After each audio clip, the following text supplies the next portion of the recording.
ما امروزها در آن هستیم و ماهایی که بعدی آمدن است از ماه شریف رمضان، اینها رو به نیکویی به خوبی بهره بگیریم، از اینا فایده بگیریم برای خود و برای دیگران. بسم الله والحمد لله والصلاة والسلام على اشرف الانبیاء والمرسلین. اما بعد، چگونه که برای شخصیت مسلمان منهج تربیوی او کتاب الله و سنت پیامبر صلی الله علیه و سلم است و الله سبحانه و تعالی برای بندگانش هر موسمی را خاص قرار داد از برای نزدیک شدن به او سبحانه و تعالی، و این هدایت را توسط پیامبران بر بندگانش رسانید تا اینکه این بندگان این هدایت را بپذیرند و قبول نمایند و به سوی آن قدم زننده باشند. و رساله اولی که ما در این روز داریم با همراهی شمایان برادران و خواهران گرامی قدر و گرامی، مرحبا به شهر رمضان، مرحبا به شهر روزداران. برادر گرامی و خواهران گرامی قدر، السلام علیکم و رحمت الله و برکاته. و بعد، و درسته که این ماه رمضان، ماه مبارک کبیر، معناهای زیبایی دارد و ذکریات های زیبایی هم در نفس های مسلمانان قرار می دهد. و درسته که این ماه مبارک ماه است که یک ذکر یادی های گوناگون چی در گذشته باشد چی در حاضر باشد در قلب های مؤمنان قرار می دهد. چون این ماه مبارک یک ماه است که از شیرین ترین ماه های این 12 گانه است و شب‌های این ماه مبارک ماه رمضان باشد یکی از نیکوترین شب هاست و ساعت‌هایش باشد از زیباترین ساعت‌ها و روزهاست. از شهر مبارک است، این شهری که نفس‌ها آمادگی می‌بینند، نفس‌های مؤمن این ماه را استقبال می‌کنند و روح‌های زکی را به فرارسی این ماه مبارک بشارت می‌دهد که با رسیدن این قدوم ماه مبارک قلب‌ها روشن می‌شود و خرسند می‌گردد. قلب‌های مؤمنان که مطمئن هستند با قدوم این ماه مبارک خوشحال و خرسند می‌گردند که این در برگیرنده تمام معناهای خیر است، در برگیرنده تمام معناهای برکت است و سعادت و آرامش را در قلب انسان قرار می‌دهد. یک خرسندی قلب‌های مؤمنان را امروزها فرا می‌گیرد و خوش آمدید میگوید این ماه مبارک را. چگونه که شاعر می‌فرماید: مرحبا اهلا و سهلا بالصیام، مرحبا خوش آمدی ای ماه روزه، یا حبیبا زارنا فی کل عام، ای حبیبی که هر سال ما را زیارت میکند.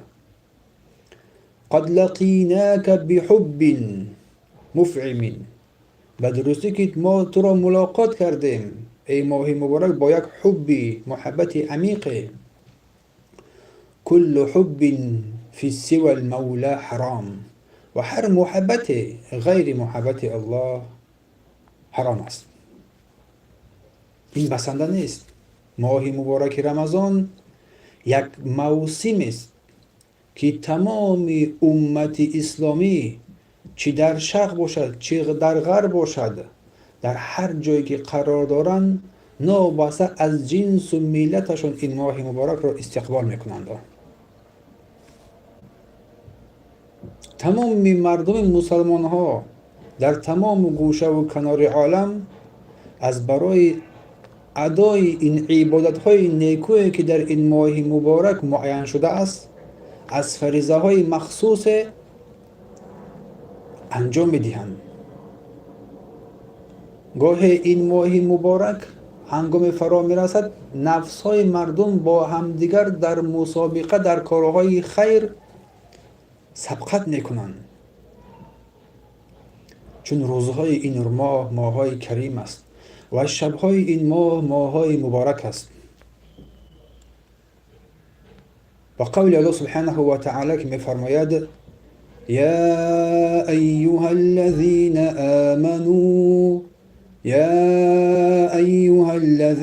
آمنوا كتب علیکم الصیام، ای کسانی که ایمان آورده اید، روزه ماه رمضان برای شما فرض گردانده شد.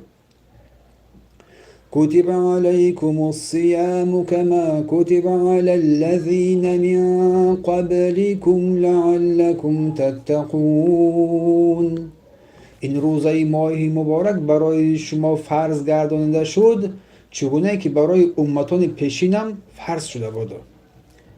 لعلكم تتقون باشد که با واسطه این روزه داشتن شما از بندگان متقی و پرهیزگار قرار بگیرید. سوره بقره آیت 185. بندگان الله در این روزها روزه می‌دارند. روزهای این روزها را روزه می‌دارند و شبهای این شبها را با قیام شب زنده داری میکنند و در نزد پروردگار خود راست می‌ایستند. وقتهای خود را با ترتیب می‌گذارند، با ذکر یاد الله سبحانه و تعالی، با تلاوت قرآن کریم، با تدبر و تفکر و تأمل در معناهای این کلام الله سبحانه و تعالی. در این ماه مبارک بندگان الله سبحانه و تعالی با سوی الله رجوع میکنند، از وقتهای خود استفاده میبرند و این وقتها را با طاعت و عبادتهای چی فرضی و چی نفلی انجام میدهند، بذل میکنند، صدقات بیشتر میدهند و هدیه ها و نیککاریشون بیشتر میشود که در غیر این ماه مبارک این کارها دیده نمیشود. همین است که الله سبحانه و تعالی میفرماید یبتغون فضلا من ربهم و رضوانا، آنها فضل الله را میطلبند، رضایت الله و فضل او سبحانه و تعالی را خواهان هستند. در سوره مائده آیه 2. پس ای برادران اسلامی، خواهران گرامی قدر، روزهای اندک فرا رسیده است که عزم و جدیت را نشان بدهیم بر حسن استقبال این مهمان مبارک، اینکه آماده بسازیم نفسهای خود را بر مناسبت این ماه مبارک عظیم. آیا آماده هستیم این ماه مبارک را آنگونه ای که میخواهد الله از ما آن را آنگونه پیشواز بگیریم، روزهای آن را با ایمان و اجر پاداش روزه بداریم و شبهای آن را با قیام شب و طاعتها، دقیقه های آن را با ذکر یاد الله سبحانه و تعالی صرف نماییم.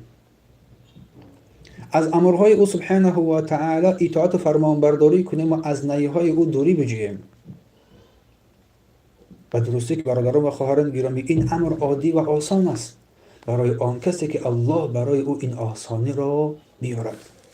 این ماه کریم است.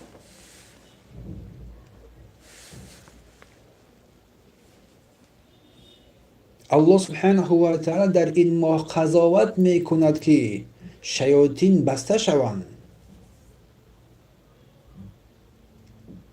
و درهای جنت برای بندگانش گشاده گردد و درهای جهنم بسته بگردند و بر مسلمان است که عزم قوی و جدی داشته باشد، یک صحیفه جدید، صحیفه نوی حیات خود را از این روز بکشاید و در آنجا اعمال نیک را جمع آوری نماید. با طاعت ها، با عبادت ها، بر زیاد اعمال نیک انجام دادن. از الله سبحانه و تعالی طلب می نماییم که ما و شما را به این ماه مبارک برساند و ما و شما را از جمله آن بندگان قرار بدهد که این ماه را با ایمان و احسان و اجر روزه بداریم و توفیقمون بدهد که این ماه را ماه مبارک است، ماه مبارک در حیات خود بگردانیم با اعمال خیر و شبهای آن را نیز با طاعت عبادت و ذکر یاد الله با قیام شب زنده‌داری کنیم. از الله سبحانه و تعالی طلب می نماییم که این ماه را برای ما را به این ماه برساند و این ماه را برای ما مبارک بگرداند. الحمدلله رب العالمین. اما نقطه دوم، رساله دوم، معنای حقیقی روزه. معنای حقیقی روزه. برادر گرامی، خواهر گرامی قدر، به درستی که روزه معناها و مقصدهای زیادی دارد که در مقدمه معنا مقصدهای اساسی این روزه قول الله سبحانه و تعالی است که آمادگی نفس از برای تقوا. چگونه که الله سبحانه و تعالی می‌فرماید يا أيها الذين آمنوا كتب عليكم الصيام كما كتب على الذين من قبلكم لعلكم تتقون. ای کسانی که ایمان آورده اید، روزه ماه رمضان برای شما فرض گردانده شد چگونه که بر پیشینیان فرض گردانده شده بود. لعلکم تتقون، باشد که شما از جمله و زمره متقیان قرار بگیرید. پس معنای اساسی روزه این یک راه است برای تقوای الهی، برای تقوای الهی را پیشه کردن، آماده سازی نفس بنده برای اطاعت و فرمان برداری او سبحانه و تعالی و آن چیزی که بین بنده و پروردگار است این را یک رابطه مستحکم قرار دادن و همچنین بین بندگان و بین خلق الله سبحانه و تعالی. اساس معنی این روزه این تقوا و پرهیزگاری که با واسطه تقوا و پرهیزگاری بنده اوامر الله، امرهای الله و امرهای رسول الله را اجرا میکند و از نهیهای او سبحانه و تعالی دوری میجوید و فرار میکند. و چگونه ای که همچنین مردمانی هستند که دیگری از معناهای روزه رو، دیگری از فایده های روزه رو که برای ما بیان کردن، گفته می شود که روزه یک مشق صحی است که نفس انسان در طول یک سال، در این یک ماه خود را و معده خود را مشق می دهد و آن را استراحت می دهد هر ساله. که این روزه داشتن برای انسان فایده های صحی دارد که کم کردن روغنی ها از بدن انسان و دور کردن این روغنی ها و همچنین خلاصی یافتن از بعض چیزهای ضررناکی که در بدن انسان طول سال جمع شود. اگرچه که بنده به خاطر این چیزها روزه نمی دارد، مقصد مرام اساسی روزه این تقوای الهی از فرمان برداری او، امر الهی را اجرا کردن، علاوه برای این فایده ها را هم انسان در خود کسب خواهد کرد.